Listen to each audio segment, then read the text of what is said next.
Hi friends, how are you? A very good morning. Today सितंबर 3। चलिए देखते हैं आज क्या था। क्या है, सुप्रीम कोर्ट ने एक केस सुन रही थी कि कैसे कुछ मीडिया आउटलेट्स ने इसको नोवल कोरोना वायरस को स्प्रेड के चक्कर में कैसे उसको कम्युनल कंटेंट दे दिया था, कैसे उसमें रिलीजन घुसा दिया था, कैसे उन्होंने हाईलाइट किया था कि तबलीगी जमात मीटिंग्स हो रही थी दिल्ली में, उस वजह से दिल्ली में स्प्रेड हुआ नोवल कोरोना वायरस। सिर्फ दिल्ली में नहीं, वहाँ वहाँ से लोग जहाँ जहाँ गए वहाँ वहाँ भी स्प्रेड हुआ। तो उस केस की सुनवाई कर रहे थे चीफ जस्टिस। चीफ जस्टिस ने बिल्कुल साफ साफ सब शब्दों में कहा है कि देखिए, कुछ जो सेक्शंस हैं हमारे मीडिया के, चाहे वो सोशल मीडिया हो, चाहे वो टीवी वाला मीडिया हो, उन्होंने हर चीज़ को, उनकी आदत हो गई है कॉम्युनलाइज करने की। और वो बेसिकली क्या कर रहे हैं, ऐसा करने से वो अपने ही कंट्री का नाम खराब कर रहे हैं। उन्होंने उसके बाद ये कहा है कि देखिए, क्या है कि इनके अंदर सबसे बड़ी दिक्कत क्या है सोशल मीडिया प्लेटफॉर्म्स में, लैक ऑफ अकाउंटेबिलिटी, कि वो कभी रिस्पॉन्ड ही नहीं करते। उनकी कोई अकाउंटेबिलिटी नहीं है। इंस्टीट्यूशंस के बारे में गलत लिखते हैं वो, तब भी रिस्पॉन्ड नहीं करते अगर उनसे जवाब मांगा जाता है। लोगों के बारे में गलत लिखते हैं। जब इंस्टीट्यूशंस की, जजेस की नहीं सुन रहे तो लोगों की क्या सुनेंगे? सिर्फ सुनेंगे तो सिर्फ पावरफुल लोगों की सुनते हैं। चाहे उसमें वेब चैनल्स हों, ट्विटर हो, फेसबुक हो, यूट्यूब हो, किसी की भी बात ले लीजिए, कि किसी भी चीज़ को कॉम्युनलाइज करना वो गलत है और वो कंट्री के लिए भी बहुत गलत है। गवर्नमेंट ने क्या कहा है, गवर्नमेंट का रिस्पॉन्ड रहा है कि हम लोग आईटी रूल्स इसीलिए लेके आए हैं कि इसमें एक रिड्रेसल मैकेनिज्म है और रेजोल्यूशन ऑफ ग्रीवेंसेस है यूजर्स का। अगर उनको कोई भी शिकायत है ओटीटी से, सोशल मीडिया से, तो वहां पे हमने रिड्रेसल मैकेनिज्म प्रोवाइड कराया है। तो अगर आपके पास आईटी रूल्स के ऊपर आता है, देखिए क्या होता है ना, आईटी रूल्स का आया, हमने पूरे आईटी रूल्स अच्छी तरह स्टडी कर लिए हैं। अगर आपको डेट्स नहीं पता, प्लीज़ कमेंट डाउन, क्योंकि जितने भी स्टूडेंट्स मैं जानता हूँ ज़्यादातर जो कमेंट्स करते हैं वो शुरू से जुड़े हुए हैं। तो आई थिंक उनको अच्छी तरह आईटी रूल्स का बन चुका होगा उनके पास। इन केस आप में से कोई नया है जिनको नहीं पता है, तो प्लीज़ कमेंट डाउन। 2 या 3 लेक्चर्स होंगे जिसमें हमने आईटी रूल्स पूरा प्रॉपर कवर किया था।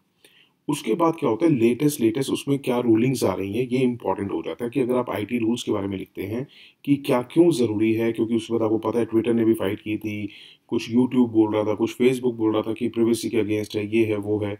तो ये चीज़ें, पॉइंट्स आपको हेल्प करेंगे कि आंसर को कंसोलिडेट करने के चक्कर में, कि अगर आपको ये लिखना है कि फॉर में लिखना चाह रहे हैं आप कि ये अच्छी चीज़ है ये, तो आप ये रीसेंट एग्जाम्पल दे सकेंगे।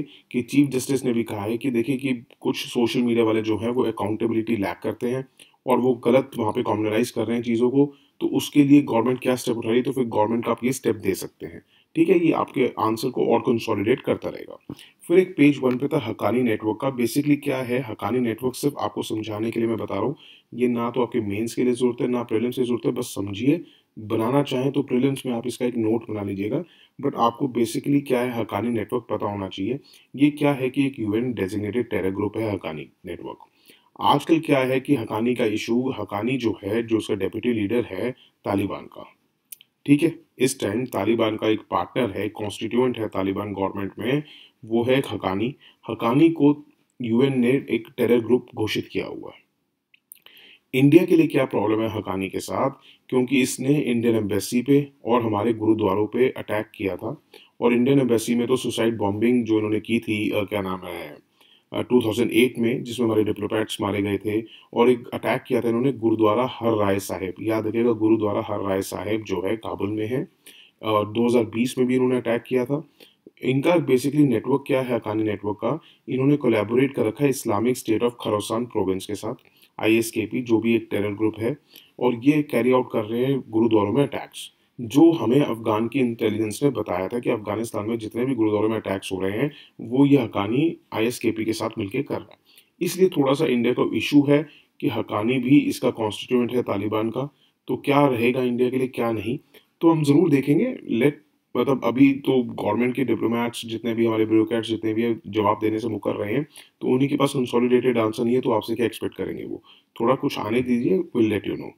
उस वक्त पेज 4 पे था दिब्रू साइकोवा। बेसिकली क्या था, ऑयल इंडिया लिमिटेड की एक जगह पे से गैस लीक हो गई थी। तो वो हमें देखने की अभी फिलहाल जरूरत नहीं है कि क्या हुआ था, क्या इशू नहीं, हमें दिब्रू साइकोवा पता होना चाहिए। क्योंकि नेशनल पार्क बायोस्फीयर रिजर्व से बहुत प्यार है यूपीएससी वालों को। और हो भी क्यों ना, क्योंकि क्या होता है कि आईएएस के एग्जाम के साथ साथ, जो सिविल सर्विस के साथ साथ आईएफएस का भी होता है, इंडियन फॉरेस्ट सर्विस। और प्रीलिम्स सेम होता है, याद रखिएगा, इन दोनों सर्विसेज का। तो कुछ, तो इसलिए एनवायरनमेंट पे क्वेश्चंस ज़्यादा आया करते हैं आजकल। आजकल की बात नहीं, पहले फिर भी नहीं दिया करते थे, मैं आपको बता रहा हूँ। अब जो है पिछले 5-7 साल से एक मतलब एनवायरनमेंट का, ये थोड़े फॉरेस्ट वगैरह टाइप का क्वेश्चंस ज़्यादा आने लग गए हैं। तो याद रखिएगा दिब्रू साइखोवा जो है नेशनल पार्क है, बायोस्फीयर रिजर्व भी है, याद रखिएगा। ये रिवर ब्रह्मपुत्रा के साउथ में है, और इसके जैसे देखिए पहले ऊपर ब्रह्मपुत्रा रिवर, उसके साउथ में दिब्रू साइखोवा, उसके साउथ में है दिब्रू रिवर, ठीक है। ब्रह्मपुत्रा रिवर, दिब्रू साइखोवा, फिर दिब्रू रिवर। जो फॉरेस्ट टाइप है वो कैसा है इसका, आपसे पूछ सकते हैं कि क्वेश्चन में कि एक जगह है जो सेमी एवरग्रीन फॉरेस्ट भी है, वहाँ डेसिडुअस भी है, लिटोरल स्वैम्प फॉरेस्ट भी है, और वेट एवरग्रीन फॉरेस्ट भी है। बताओ जगह कौन सी है। तो ज़्यादातर जगह ऐसा नहीं होता कि कुछ भी पूछ लेते हैं। जो जो नेशनल पार्क्स या कोई फॉरेस्ट एरियाज जो न्यूज़ में रहते हैं ना, उसको घुमा फिरा के ऐसे पूछते हैं ये क्वेश्चन। तो अगर आपके पास ऐसा क्वेश्चन आए याद, तो रखना दिब्रू साइक होगा। लार्जेस्ट स्वैम्प फॉरेस्ट है नॉर्थ ईस्ट इंडिया का। आइडेंटिफाइड है ये as a important bird area, notified by BirdLife International. जिनको नहीं पता इम्पॉर्टेंट बर्ड एरिया क्या होता है, बॉम्बे नेचुरल हिस्ट्री सोसाइटी क्या होती है, बर्ड लाइफ इंटरनेशनल क्या होता है, प्लीज कमेंट डाउन।